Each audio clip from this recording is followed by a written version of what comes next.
and welcome to episode 23 of our McLaren F1 Manager series as we are heading into season 2 and 2024, and you can see in the background some of our changes for this year with Diego Tondi coming in as head of aero and Bono coming in as Lando's race engineer. But as I say, we've wrapped up 2023, so if you've missed that last episode, please do check it out on the YouTube channel, and if you're not already, please do subscribe to the channel. If you like this series, please do like the video and do get involved with the comments. Let's head into 2024 and see where our car is standing, because we've done a lot of research over the last year, so fingers are crossed that we're going to have a great car to compete for points regularly and hopefully some podiums as well. So before we start 2024, a bit of a review of 2023, and not that important, but in the DHL fastest pit stop for 2023, we finished 6th with 177 points, and we got $5.6 million off the back of that. And then in the Drivers' Championship, unfortunately, Oscar Piastri not scoring a single point last year and finishing 17th in the driver standings. But LandoNorris scored all of our points, 66 points, and finishes in the top 10, which is a great result for him in 2023, finishing 9th in those driver standings. And the 66 points that he earned the team meant that we finished 5th in the constructors, just beating Alpine. So a really good result, considering our objectives were to finish 7th, so a couple of places up from that. And yeah, really good season last year, especially for Lando and the team overall. We're expecting a little bit more from Oscar this year, and hopefully Lando improves as well and the car improves, so we can get regular points for both drivers and start challenging for some podiums as well. And as we already said, their season objective for 2023 was to finish 7th. The final position was 5th, so we absolutely smashed that. And the long-term objective by 2026 is to score podiums in 25% of the races. So I think that is achievable, certainly by 2026. We'd hope to make it achievable this year coming into 2024.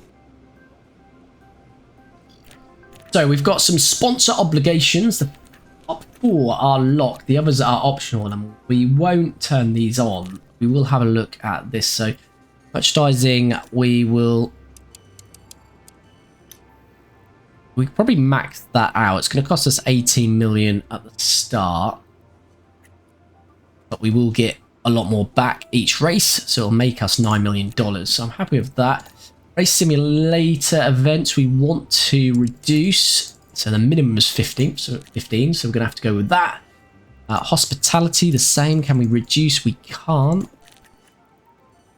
And memorabilia room event, same. We want to reduce as much as possible, so we'll drop that down to 10.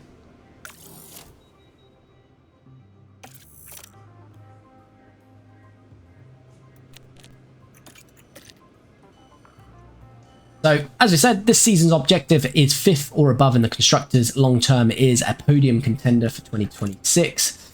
Our balance, you can see as is at the moment. We've currently got healthy cash flow.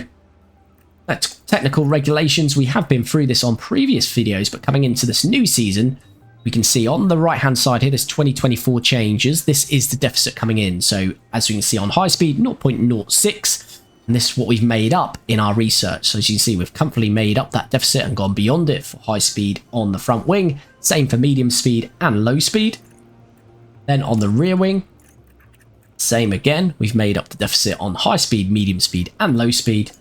That should also be the same on the underfloor. So the suspension.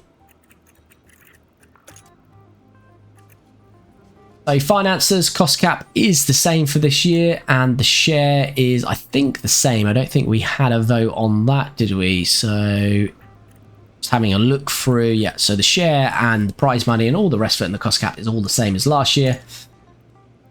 Sporting objectives have changed, nothing to do with bonus points, points allocation or testing limits. But in terms of this, which we've been through again, is the parts. So we're getting an extra gearbox, extra ERS and extra engine limit, which is brilliant news. Right, so now we need to pick our engine for this year. So we've been running the Mercedes engine, and now we need to pick who we want to go with for this year. So Mercedes is always pretty good, and they've got good durability. So ERS durability and sort of middle of the road. We are getting an extra parts, so I'm tempted to go Ferrari. And to my knowledge, we've never had a McLaren Ferrari, have we? We've had Renault powertrains, We've had Mercedes, we've not had Red Bull powertrains, but of course we had Honda, who Red Bull have previously been with until starting up Red Bull powertrains. So Ferrari would be new, and I think we're going to go for a McLaren Ferrari. So this was our 2023 performance on the left. This is what we are in 2024. Like you can see, we've made up quite a bit of ground on these things here. Much better improvement. But let's just have a look at the car analysis, see where we're at. We're going to do quite a bit of development before we get into that first race, but let's see where we are. Okay, so probably a little bit better than what we started last year, certainly. We're 13th, we're sort of 15th, 17th in a lot of this. 19th on medium speed is a bit concerning, but we're 7th in low speed, which is good. Really wants to concentrate on these three here. So yeah, we're gonna have to do some design work to really bring these, well, increase our standings in the grid before we get to the Bahrain Grand. There has been a couple of driver changes though. In terms of lower down the field, so Red Bull partnership remains the same, Ferrari is the same, Aston Martin and Mercedes the same, McLaren the same, and Alpine is the same. However, the driver lineup has changed slightly from Williams, so we've still got Albon. Yuki Tsunoda has come away from the RB, or AlphaTauri as it used to be, so Yuki is now in the Williams alongside Albon. Logan Sargent not on the grid at all. Haas retain Magnussen and Hulkenberg. Danny Ricciardo is still in the RB, but he's now joined by Zhou.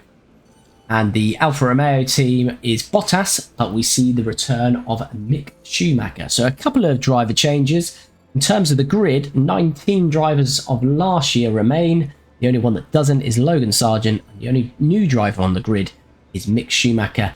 So let's jump in and do some design work. So I do want to go quite heavy on the underfloor. And we'll go for something like that. Minimum lifespan we can drop right down.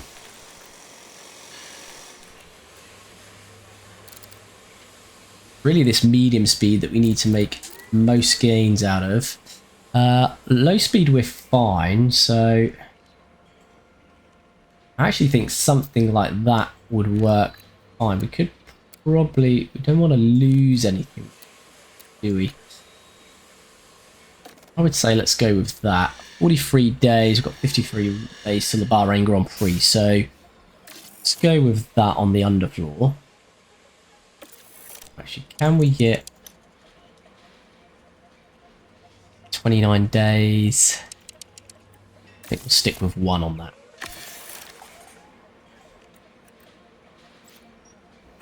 That's an underfloor in the works.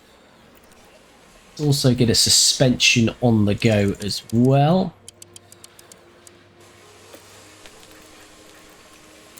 Again, we want to focus on this medium speed.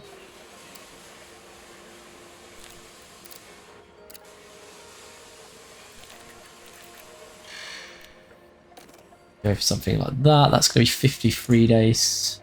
Oh no, that's the Grand Prix, sorry. So let's go 1 engineer on that. Actually, I'd like to get a couple of designs in, really.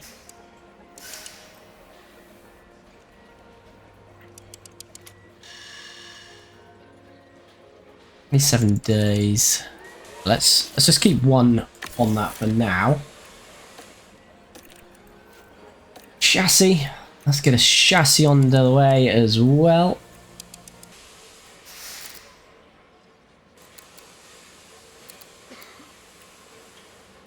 That works quite well. That's going to be 30 days. 26. Let's do that. What else should we get in here? Should we get a front wing on the go as well?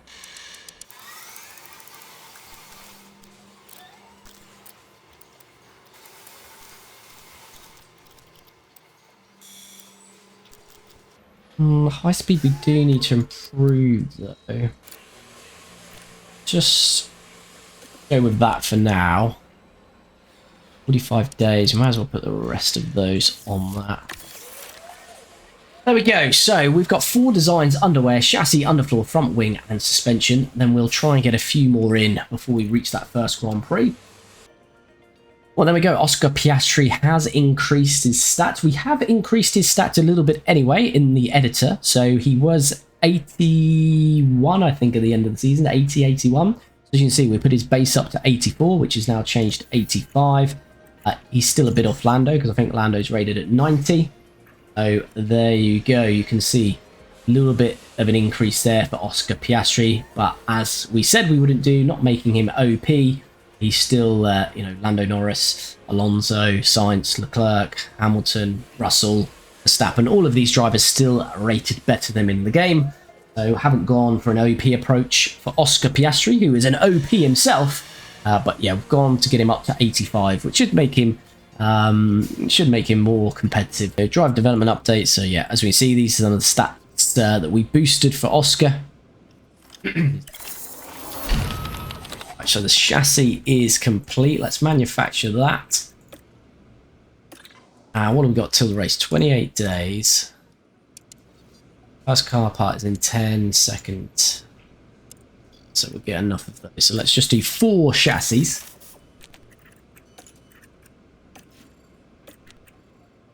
Get a rear wing underway as well. Again, we're going to focus on medium speed at the moment.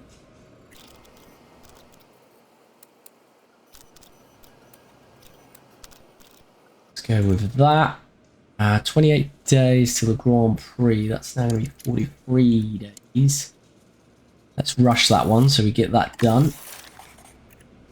Happy to spend a bit of money, a bit more money up front here to try and get the car in a better window.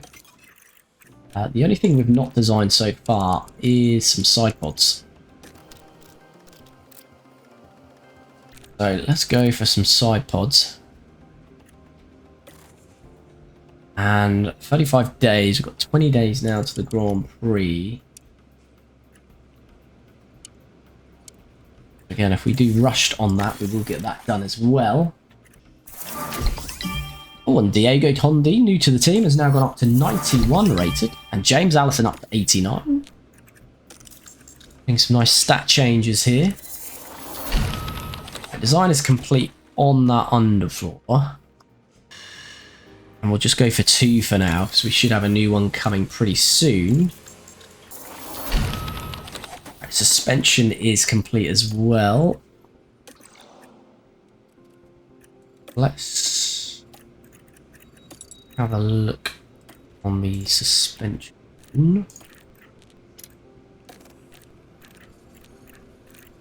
Did you just turn that right down?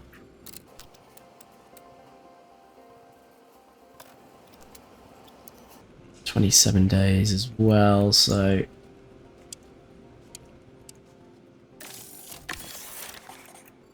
we need to manufacture that suspension as well.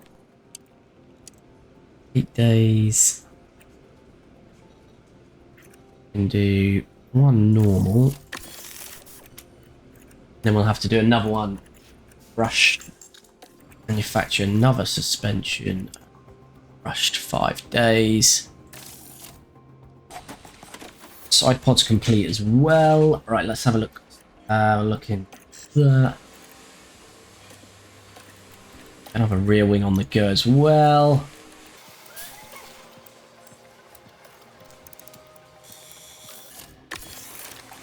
Plenty of design here. When are these going to be finished now? 3 days. Have to use immediate on a lot of those. Emergency, I mean, which is going to be costly.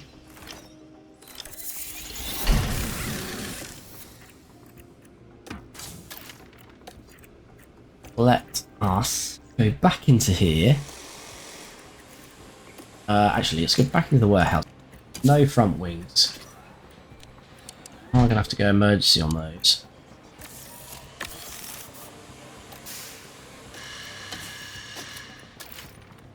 So that's fine. So we've got new chassis on it, new front wing. Another rear wing is coming. Don't think we've got any side pod being done. Cars should have a suspension and Rear wing coming. Side pods we need to do.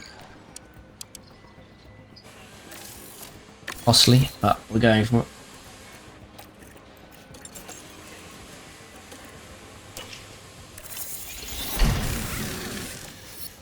Suspension. Both cars now. Rear wing.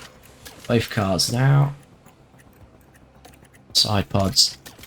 So let's check this now. We've got the new chassis on both cars, new front wing on both cars, new rear wing on both cars, new side pods on, new underfloors on both cars, and new suspension on both cars. So we've reached the day of the Bahrain Grand Prix, the opening round of the 2024 season, and it's a chance for us to look at all of that hard work we did in the winter for research, but also now that design work we've been doing across the last 6 weeks. And look at that on the screen. We are now first in low speed, medium speed, and high speed. So cornering is really king on this game, and that's what we focused on in that early design work that you've seen in this episode, and we've absolutely smashed that. Still a bit of work to do, top speed, and brake cooling and engine cooling we really need to work on, but if we can maintain this cornering speed whilst increasing and improving those other elements, we are looking like we're going to have a pretty good season this year. But that is going to bring a close to this episode. I wanted to focus just on the design work, what we've been doing with the car before actually getting into that first race. So we'll focus on that first race in the next episode, but this is all about how we're engineering this car to hopefully be regular point scorers with both cars. Remember, only Lando scored points for us last year. Oscar yet to score in this series, so we want the car to be in a place where both drivers can regularly score points, but hopefully the aim was always to hopefully, fingers crossed, be in a position to challenge for some podiums. So we'll see how we get on in that first race of the season in Bahrain. As I say, the cornering is looking very good, but we're not as high on those other elements, so I don't think, we're going to challenge for wins or anything like that, but let's see if we can push on and start to challenge for those podiums. Also, you'd notice in that episode some of the audio wasn't quite there. Been struggling with a bit of the cold, bit of that man flu, so yeah, a little bit of cutting out, so not the greatest, but thanks for bearing with it. And as I say, we'll be back very soon for the first race of the 2024 season in Bahrain.